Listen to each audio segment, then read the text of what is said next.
call her Kella. She is the president here of this Rotary in Aledo. Has been in business, has more than 20 years of experience in human resources training and development. CEO of Price Consulting Group, trainer and facilitator.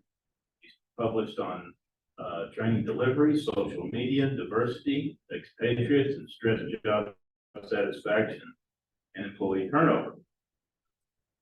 Kella also shares her knowledge and expertise with students as a faculty member for Arizona Western College and Northern Arizona University. She's a fitness and nutrition coach at Healthy Fit with Kella Price. Founded Healthy Fit Foundation, providing fitness, nutrition, and health services to the community through nonprofit organizations.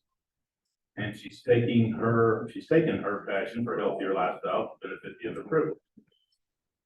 Rotarian activity. Kella participated in numerous Rotary service projects, including an international project to provide school supplies to children in Mexico and in India, providing polio vaccines. She's fundraised for polio through Pedal for Polio, and has participated in assembling Rose Bowl Parade float for Rotary International. She's been a member of 2 Rotary clubs in different districts, serving on the board for both, including her current role as president-elect, Shelterbox ambassador, and program chair, and acts actually president. Kella loves fitness challenges and participated in multiple 65 to 100 mile bike rides and a rim-to-rim 25-mile Grand Canyon extreme hike for the Cystic Fibrosis Foundation. Marine Corps Marathon 5 times, Ragnar relays, including an ultra team, and is a 7-time Ironman.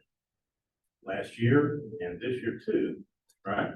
Cycled across Iowa, a week-long rag ride, an 8-day event totaling 462 miles, and 12,955 feet of climb.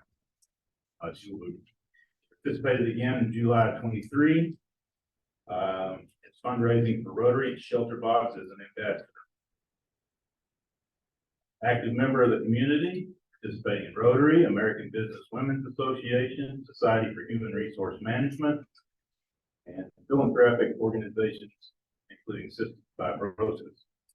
The mom of 4 boys and resides in Aledo with her retired Marine John and their rescue and foster pets, including 5 dogs and 5 cats. You got it. It's actually 6 dogs. I should update that right now.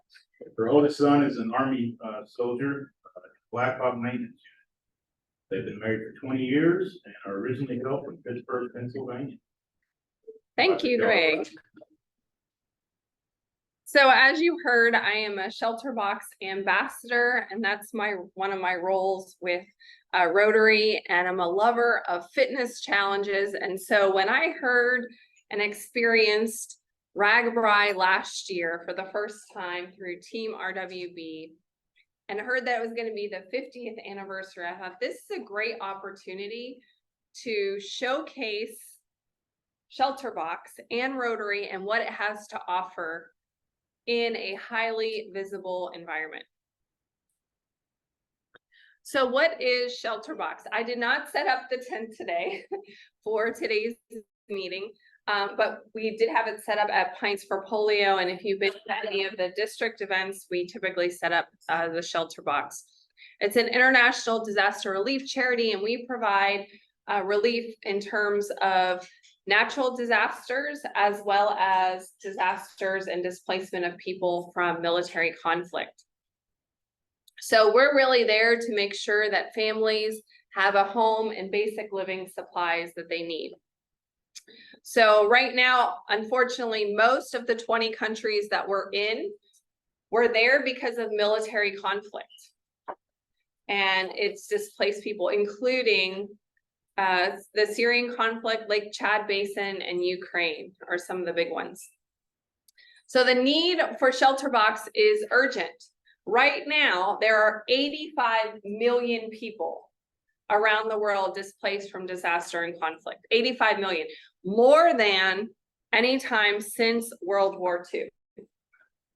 And that number is expected to increase.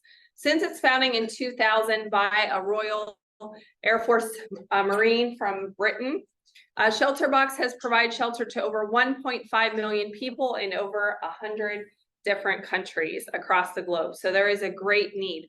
One of the things that comes in the shelter box is this solar light that I'm holding up in this picture. That's actually, I'm inside, I think I'm inside, I'm either inside or outside my tent at Ragabri using that lamp. When people are displaced from their homes and they're living in a tent for 6 months, a year, or even longer, having a light source is really important for children to be able to do their schoolwork, for the family to be able to do their handicrafts and their household chores after it gets dark. Some other things that are included in the shelter box are the tent itself, sleeping bags, blankets, kitchen pots and pans, sometimes hardware tools, the solar light, water filtration, water storage. If they need something like a mosquito net because of the area, that would be included. So it all goes in the box and it's deployed in that emergency situation really quickly with Rotary disaster relief volunteers. We do have warehouses in about 5 different countries to help deploy these even faster, including Asia, Africa, and the Middle East. So those are the areas that we typically have to respond. So we placed boxes there so that we can respond even more quickly. We are also getting more savvy in the way that Shelterbox, as we evolve as an organization, how we respond to these natural disasters. So we are trying to help give the community a hand up instead of a handout. So if there are individuals in the community that can provide some of the resources that we need to put inside the box, some of the supplies, we are sourcing those goods from the local community. We teach the community leaders how to assemble the tents and facilitate them going out within the community to help their community through the outreach. In Turkey, when we had the hurricane or the earthquake and everyone lost their homes, it was anticipated that they were going to need these temporary structures for a much longer period of time because the whole infrastructure there was obliterated.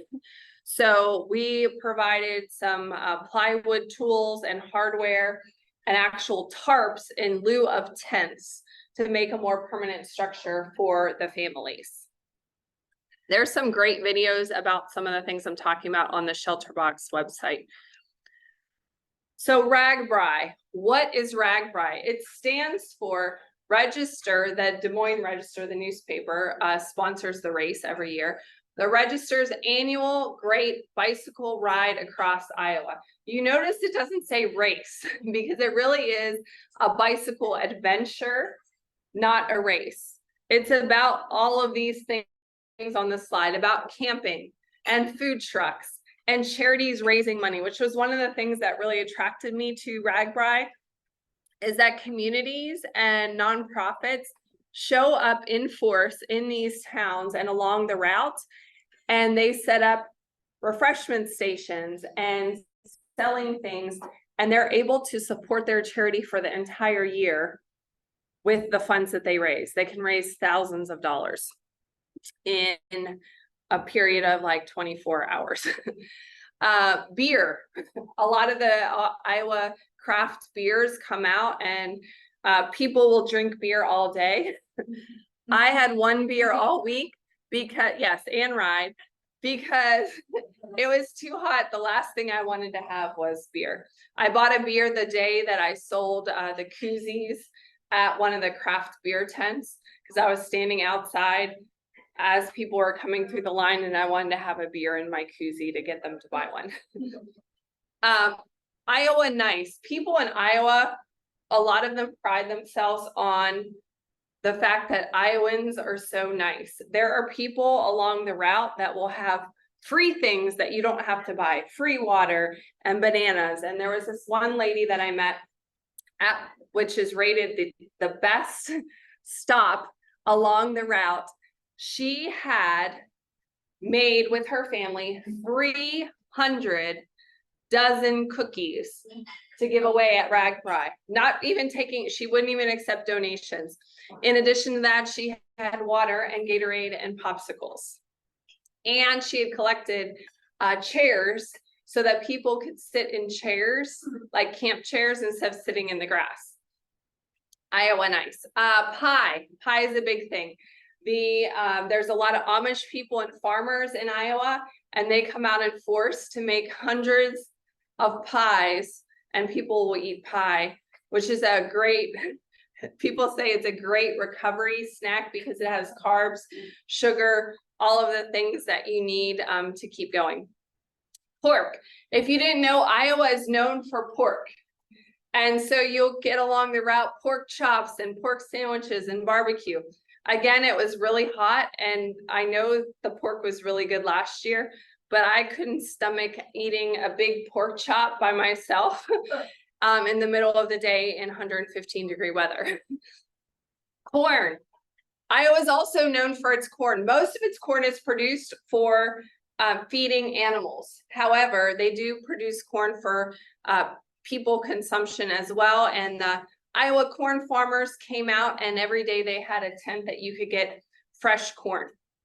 And concerts. RAGBRAI had nightly concerts every night. This year they went all out, and they had Fogut, Leonard Skinner. The last day was supposed to be Bush. Free concerts every night. Now, for me, I was thinking I was going to go to the concerts this year because I didn't really go to concerts last year, but I was so tired, I only made it to 2 concerts. And I didn't stay for very long. Leonard Skinner, though, right? Yes, I did go to that one. So the adventure did not start when we arrived in Iowa. We drove from Aledo all the way up following this route here, 14 hours of driving. The boys and I, and we had a late start on the day that we were leaving, and we didn't arrive in the start town until 2 o'clock in the morning. So we're trying to find a place to set up our tent. We're already tired.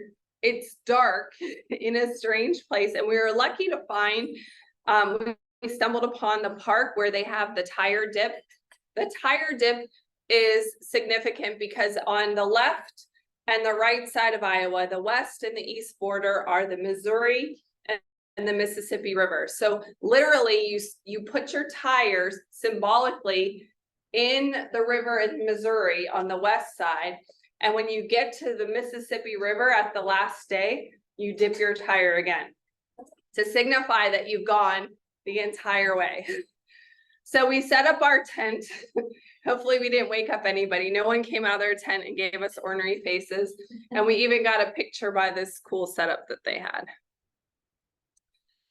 All right, so this is actually at the Missouri River. That is the tire dip, and you can see people are waiting there to dip their tire on the first day. And this is the first day. We're getting all set up to head out. There is multiple challenges involved with RAGBRAI.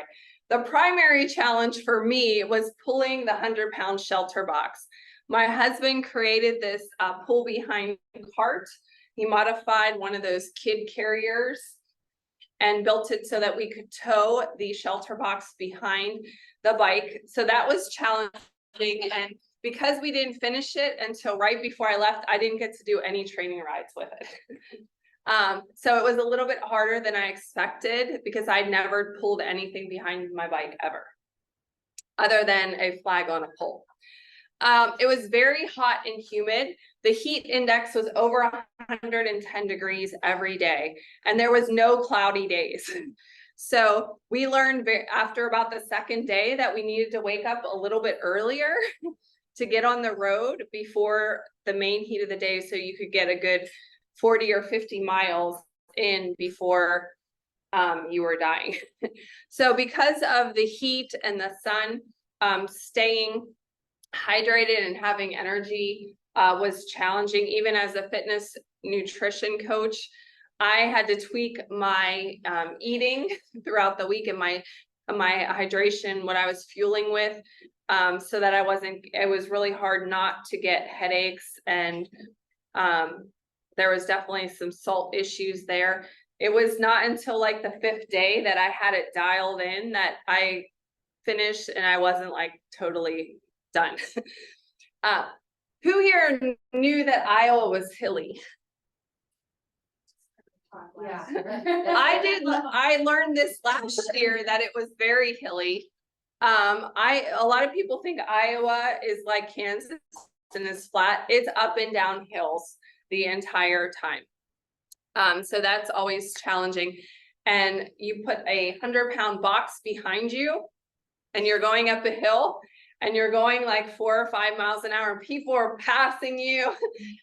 It's very challenging, but I told myself anytime I got to a hill, like I knew I could do it. I was going to go slow, but if I had to stop on the hill, I was going to have to pull the bike up the hill and that was going to even be harder.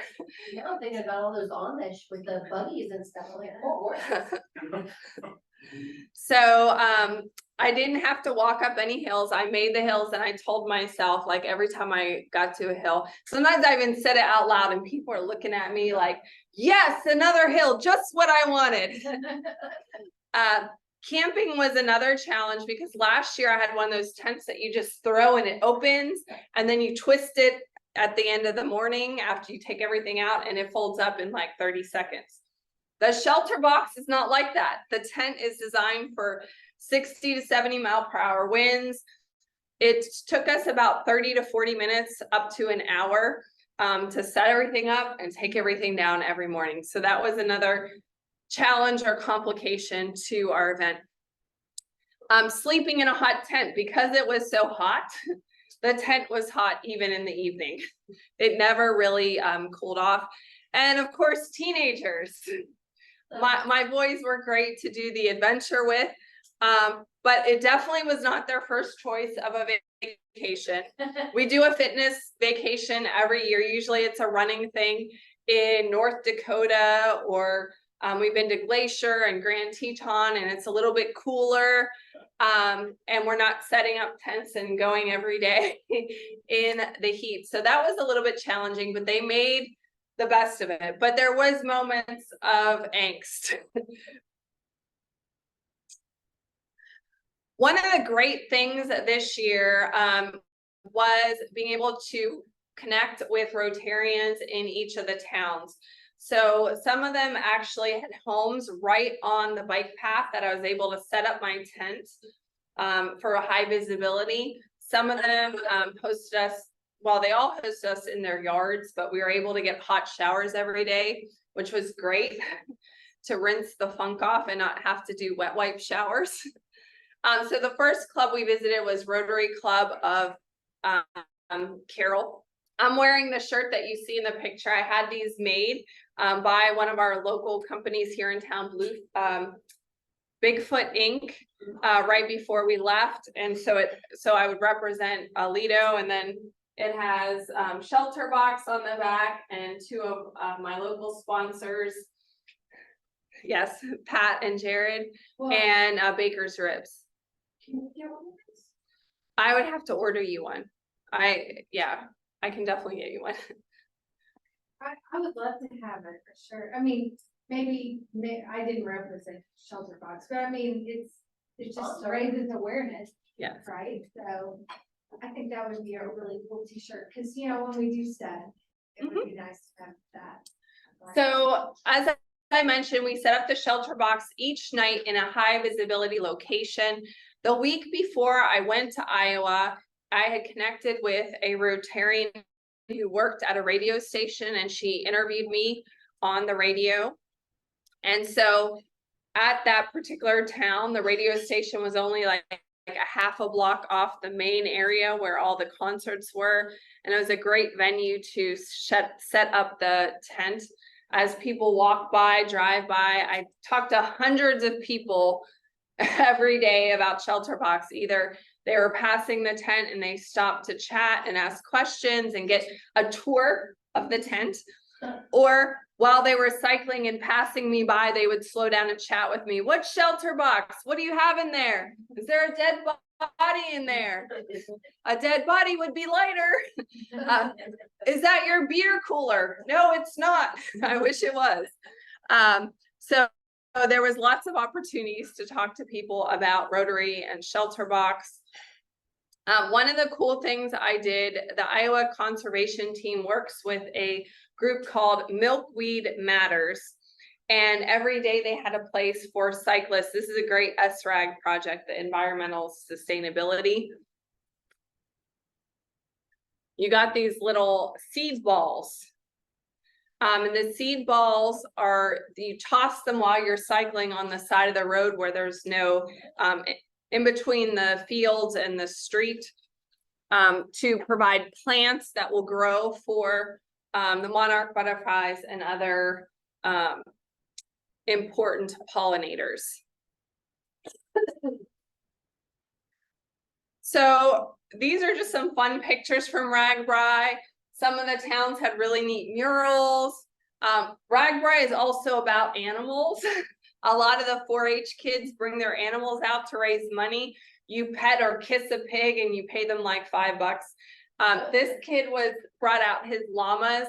Him and his family own a llama farm, and this is a 3-week-old llama.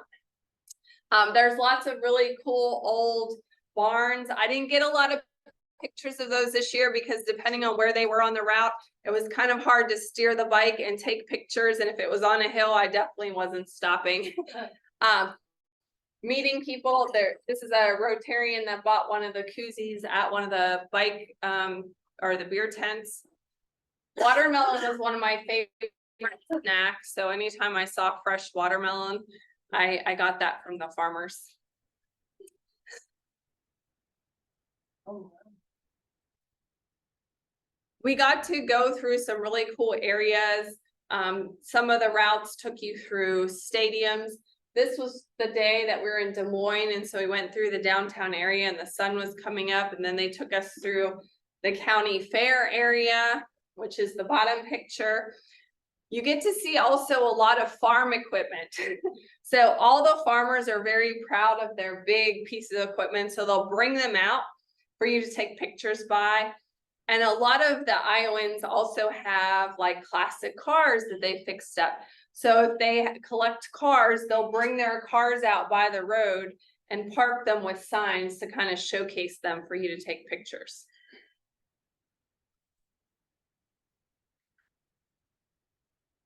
Again, talking to lots of people about Shelterbox. Even though I got the bike serviced before we left, there was still some maintenance issues.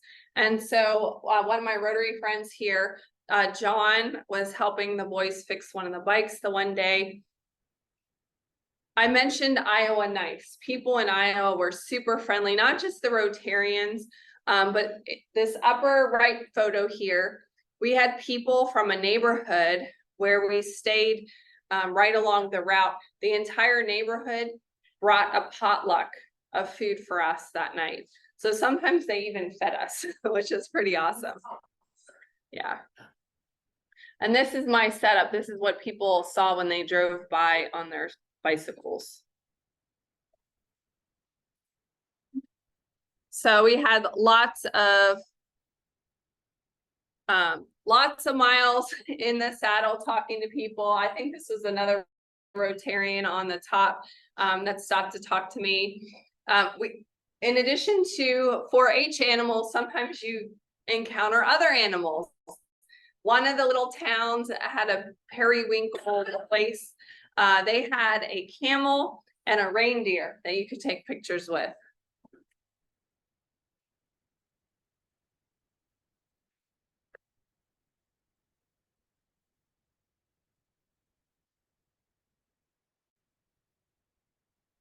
So we had a great week setting up the tent every day and talking to a lot of people about Rotary, and the kids were really troopers, setting up and putting down the tent every night, promoting Rotary. We even made a little Rotary commercial. I don't know if you saw my Shelterbox commercial that I posted on social media.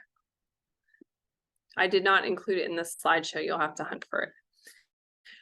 So Iowa was really friendly to RAGBRAI because we had, on the biggest day, they estimated 75,000 riders.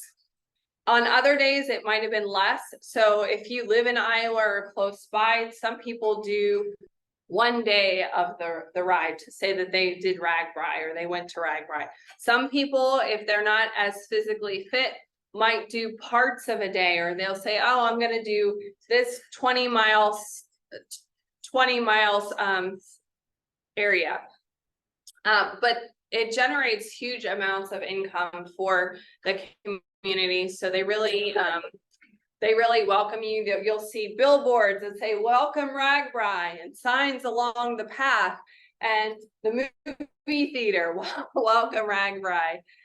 This was the day I got corn. I was really excited because the day before I waited in line for corn and they ran out because I rode too slow. And so it was later in the day and they didn't have any corn left.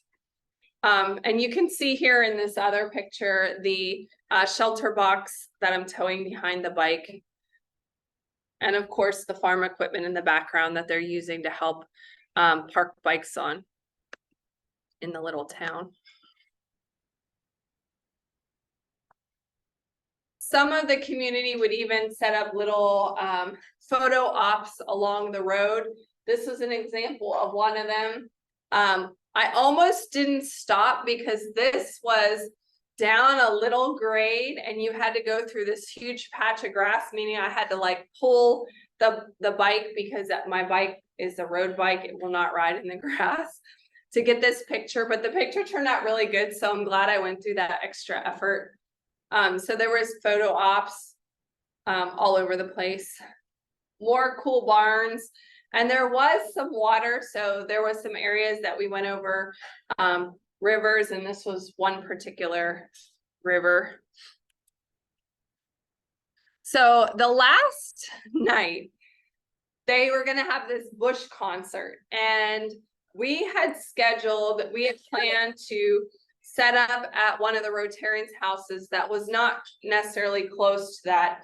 And I was kind of going in my mind, well, do I want to set up because we'll be able to hear the music and it'll be a good exposure opportunity. And we decided that we were going to set up at the Rotarians' house. So we did our round at the expo area and we set up our tent, and we were at dinner with all these Rotarians and their families at a restaurant, and the emergency sirens went off. We're like, oh. So we start looking on our phone. There was a massive storm with like 70-mile-per-hour winds. And so this picture was taken at the field by the concert where we decided not to set up. I was not particularly worried about our tent because if you remember, our tents are tested for big winds, like 70-mile-per-hour winds, because they're put in areas where there's hurricanes and tsunamis. However, I was not expecting rain, and so I left a bunch of things like not completely closed to air out the tent because it was very hot. So when we got back, our tent was fine, but all of our stuff inside was soaked. But I was glad that we were not at the concert area because they canceled the Bush concert. They evacuated everyone to a local school gym and the city hall, and people sat there for hours. And when they were finally released to go back to the areas, there was tents that had been decimated. There was tents up in trees. It was crazy. And this picture was taken after the main part of the storm had gone through, but you get an idea of how much weather there was. So this is our picture the last day before we were taking off for our last ride. And this is at the finish, getting our tires dipped in the Mississippi River, and you can see all the people heading to the water waiting to finish. One of the traditions is that you lift your bike up over your head as one of your pictures. It was not attached to the shelter box, but I did do that. So we did it. It was a great week. I think we got great exposure for Shelterbox and Rotary, and I still have some podcasts that I'm trying to set up related to this excursion because I did not make my $10,000 goal. I'm still fundraising. With the donations that I have already committed, I have about $2,900 donated. So thank you for those of you who already supported. I appreciate you. If you haven't yet made your donation, it is one of the tabs on our Rotary QR code. It's like the third option down, donate to Shelterbox, or you can just take note of the website set up by Shelterbox. Does anyone have any questions? Yes. So many questions. So first question, did you pull the box the entire time or did the boys, were they like, hey? The let's boys try? did not pull the box. Okay, Oh, I forgot to show you guys my corn necklace. This is from the corn place. so did one boy have to drive? Yeah, so Michael didn't ride as much because if he was riding, that meant I had to be in the car. So I tried to get him a little bit of time. We looked at the map every day and saw where was a short route that I would ride in the car and he would drive with his brother. Other questions? Yeah. I told you I had so many questions. Okay, so you said you had to tweak your diet to Yes. kind of give you the energy. Yeah, the first couple of days I was like physically exhausted like a zombie when I finished, and I had a dull headache from the starting stages of heat exhaustion as well as electrolyte imbalance. So the day that I figured out what I was missing, I had coconut water twice and I added like 4 extra pickles that day. And that was enough to to handle that. Other questions? Well, hopefully, I was happy to represent Rotary Club Aledo. I hope I represented you all well on the event. And it was a good experience. Will I ever tow the shelter box like that again? I don't know. Someone's asked me to do it for the Tucson